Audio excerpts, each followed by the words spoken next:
The story begins in the depths of a dark cavern where the great evil dragon Ravandia slumbers.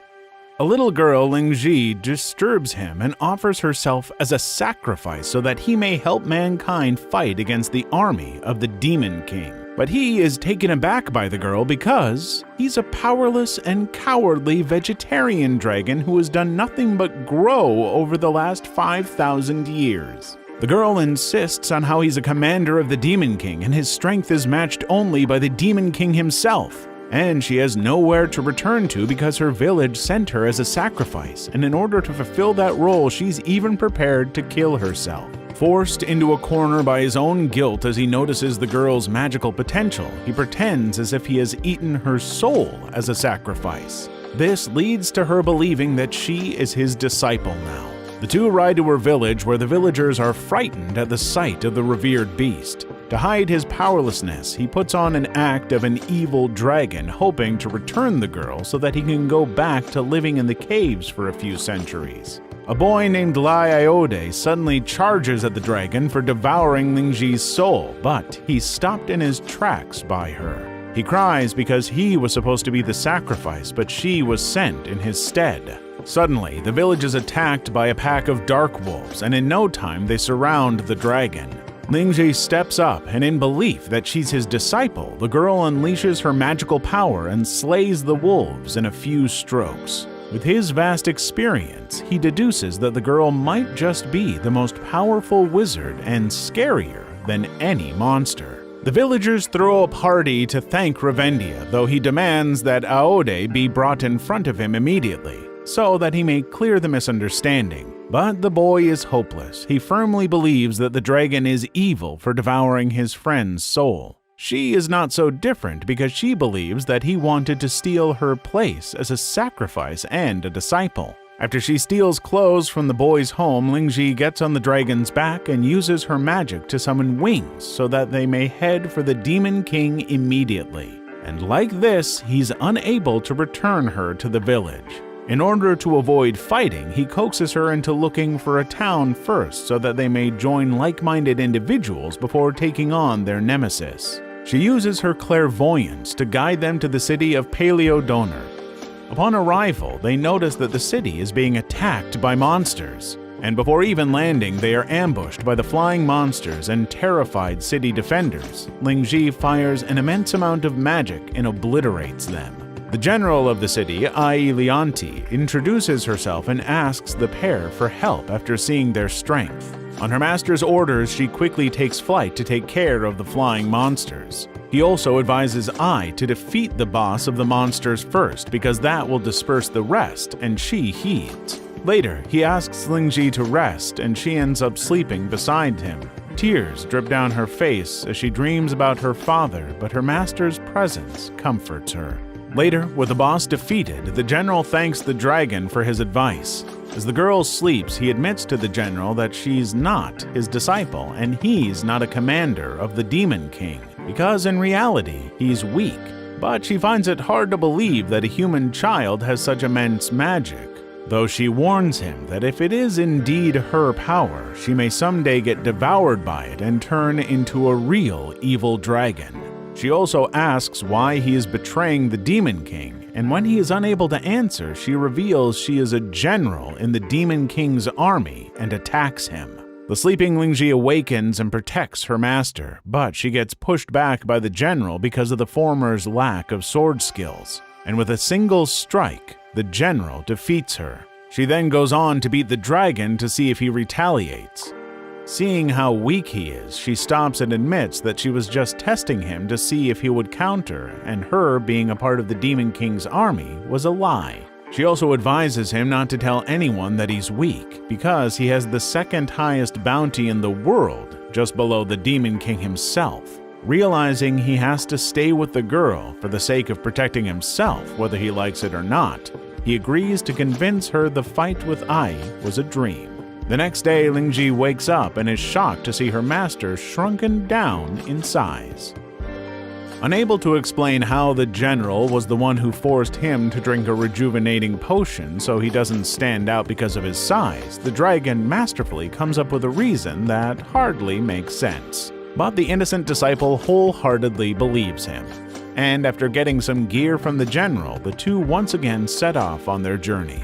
After the two had left the city, Lai Iode arrives and inquires about the evil dragon, but suddenly a loose stone block falls on him, though he's saved by General Ai. Impressed by her strength, he asks her to accept him as a disciple. Thus begins his hellish training, but the boy bears with all the hardships in order to save Lingji from the grasps of the evil dragon. Elsewhere, the odd master-disciple pair of a dragon and human encounter a trio of bandits. The dragon urges his disciple not to attack them. He tries to talk his way out of the situation, but the greedy bandits are adamant about selling them both on the black market. Annoyed by their bickering, he orders Lingji to give their leader a nudge, but that nudge is enough to send him flying. Terrified by her strength, the bandits submit and take them to the cave where they have imprisoned the slaves. Upon arrival, Ravendia notices a second cave nearby. He orders his disciple to take the imprisoned slaves to the nearby town. With her gone, he enthusiastically heads into the second cave, but falls into a hole and upon opening his eyes finds a skeleton laying in front of him. If this wasn't terrifying enough, a dark spirit emerges from nothingness. Terrified by the spirit, he starts running frantically and walks into a trap. There he notices that the spirit is actually trying to protect him from the trap, which calms him down. Not only does it save him, but it also offers him food to feast on, fruits and leaves as he likes, of course. The spirit explains that he was once the god of hunting who taught humans to hunt, but once humans no longer needed him, he was slowly forgotten and has been alone for centuries, unable to leave this hole, because he can only leave after he teaches someone how to hunt. Feeling bad for the god, he asks it to teach him hunting. Despite being adamant on the fact that he's a useless dragon, the deity claims that it can teach him hunting in just 3 hours. Thus, the first lesson, physical training, starts. The god asks him to do 200 sit-ups, but to his surprise, the dragon is unable to even lie down properly. Not planning to give up, the god asks him to balance himself over a log and cross a ravine for their second lesson, balance training. But the dragon's weight is too much for the log and he falls down several times. He continues to fail every lesson from archery to pull-ups, even combat against a rabbit. It's nightfall now. Dejected at his failure, the god still wants his disciple to be strong. And, as a last resort, it grants him a spell that strengthens his claw before returning back to the cave. He falls asleep until Lingji returns the next day and reports she found another city called Selianen, a big, peaceful place protected by a saint. She exclaims that he must control it before invading the Demon King, though the dragon only wants to find an inn to stay. The two soon reach Selianen, but she notices a barrier around the city and the presence of the one who cast it, the Saint of the Water. Suddenly, the voice of the saint calls out to the evil dragon Ravendia. She warns him not to enter the city. Even after he tries to explain himself, the saint rejects him, although the voice suddenly cuts off and the barrier vanishes. Apparently, it was Lingji who scared the saint for disrespecting her master with her magic power. The two then enter the city, but the citizens are scared after seeing a dragon, even one the size of a dog. They put on an act that the two are part of a traveling circus, which somehow works. One of the citizens explains to them that Selianen used to be a desert, but the saint made an oasis in that barren land and slowly people started to settle here. That settlement is the Selianen we know today. After hearing the story, the pair head to an inn. The dragon orders Lingji to stay in the room while he goes and clears up the misunderstanding with the saint. Meanwhile, the saint is hiding in a glass of water at a tavern, scared of the evil dragon, and to her surprise, a thirsty dragon appears wanting to drink the water. Even more terrified, the saint moves from water to water all over the city, but a thirsty dragon always follows her. The day passes. The dragon is now both hungry and thirsty. A group of children spot him and offer him fruits, but the saint thinks he means to eat the children and leaps to defend them. He exclaims to her that he just wants to go back to the inn. Upon hearing this, the saint thinks of it as a bargaining ploy and agrees to take her back to his inn if he spares the city. She takes him to the inn and the dragon reminds her to put the barrier back up around the city. Now back at the inn, he's happy to see Lingji still in the room. He asks her to go play with the children in the city tomorrow, although she's more preoccupied thinking that the saint is actually a demon who's able to manipulate water and mud. But the dragon ignores the fact because the saint is a good girl, and without a worry, the two fall asleep. Outside the city, an actual evil dragon and a creature, calling it Shadow for convenience, both loyal to the Demon King, notice that the barrier is weakened and decide to attack the city tomorrow. The next morning, the saint, disguised as a maid, tries to coax the Revendia into leaving the city sooner. But when she serves him rotten fruits, it makes Lingji angry, causing the spirit to flee in fear when she is attacked by her.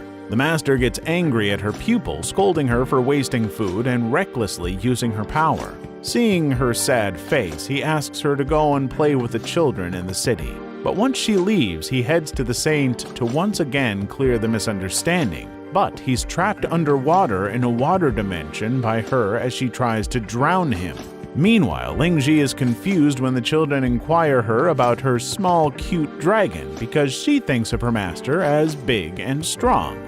This causes her to believe that there's another small and cute dragon, and she starts looking for it so they can play. Suddenly, the city is attacked by the evil dragon, and she approaches him thinking that he's the one.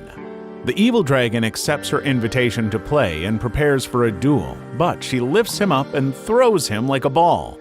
Then she grabs him by the tail, flinging him around and smacks him on the ground. The shockwave from her fight is felt even by the saint, and it disrupts her spell for drowning the dragon. Both fall, but Revendia is saved thanks to the magical claws he got from God of Hunting, which changes its shape and lifts him out of the saint's ocean spell. When he tells the saint that she really is a disciple of the Demon King, she gets frustrated and uses all her power to trap him in a water cage that absorbs his magic.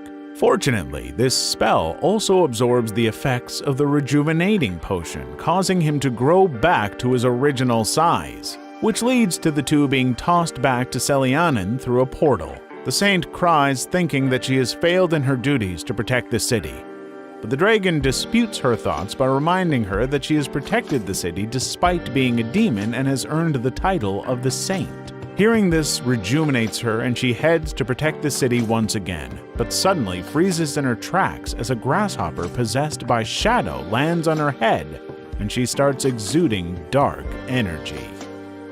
She is possessed by Shadow, and it starts reminding the girl of her dark past, causing her to revert to her demon state. She exclaims her desire to make humanity suffer and releases her mud and water magic. But instead of being scared by the saint's spell, the citizens thank her for providing them fertile soil for the year and start celebrating. Infuriated by that, she prepares a gigantuous sphere of mud. But the dragon calls for his disciple, and Lingji shoots through the mud ball, making it rain mud. The saint starts crying at her uselessness and reminisces about when she was a part of the Demon King's army. The rest considered her weak and made fun of her, hence she left the army and started wandering around to find something that can help prove her strength. While in a desert, she found a group of starving humans, and thinking that if she made an example out of them, the rest would accept her. She cast her water magic, but instead of being scared, they were thankful to her for giving them water and fertile soil. Since then, the people worshipped her as a saint. In the present, Revendia is worried about the saint's identity crisis. He asks her to look around and see the humans she has helped, so she should see herself for what she has done, not for who she is. This causes Shadow to lose control over her, but still wanting to bring destruction to humans, he drifts into the dragon's body and tries to possess him. The end, for now.